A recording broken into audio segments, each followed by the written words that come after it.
Genesis chapter 9.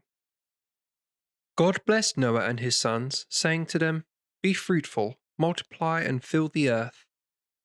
Be the terror and the dread of all the wild beasts and all the birds of heaven, of everything that crawls on the ground and all the fish of the sea. They are handed over to you. Every living and crawling thing shall provide food for you, no less than the foliage of plants. I give you everything with this exception. You must not eat flesh with life, that is to say blood, in it. I will demand an account of your lifeblood. I will demand an account from every beast and from man. I will demand an account of every man's life from his fellow men. He who sheds man's blood shall have his blood shed by man. For in the image of God man was made. As for you, be fruitful, multiply, teem over the earth, and be lord of it.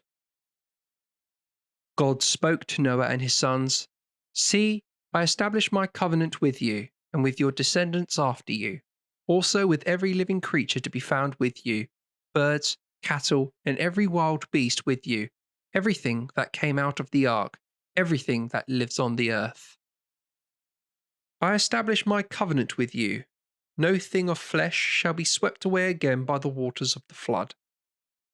There shall be no flood to destroy the earth again.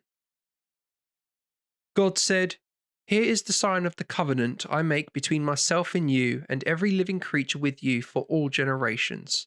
I set my bow in the clouds, and it shall be a sign of the covenant between me and the earth. When I gather the clouds over the earth and the bow appears in the clouds, I will recall the covenant between myself and you and every living creature of every kind. And so the waters shall never again become a flood to destroy all things of flesh. When the bow is in the clouds, I shall see it and call to mind the lasting covenant between God and every living creature of every kind that is found on the earth. God said to Noah, This is the sign of the covenant I have established between myself and every living thing that is found on the earth. The sons of Noah who went out from the ark were Shem, Ham, and Japheth. Ham is the ancestor of the Canaanites. These three were Noah's sons, and from these the whole earth was peopled.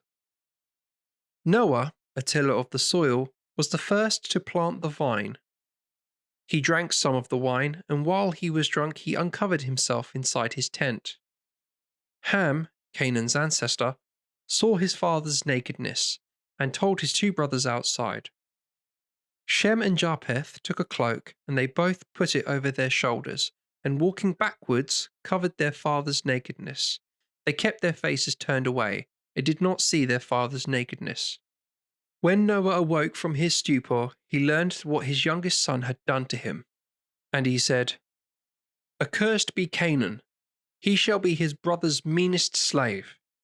He added, Blessed be the Lord, God of Shem, let Canaan be his slave. May God extend Japheth, may he live in the tents of Shem, and may Canaan be his slave. After the flood, Noah lived 350 years. In all, Noah's life lasted 950 years, then he died.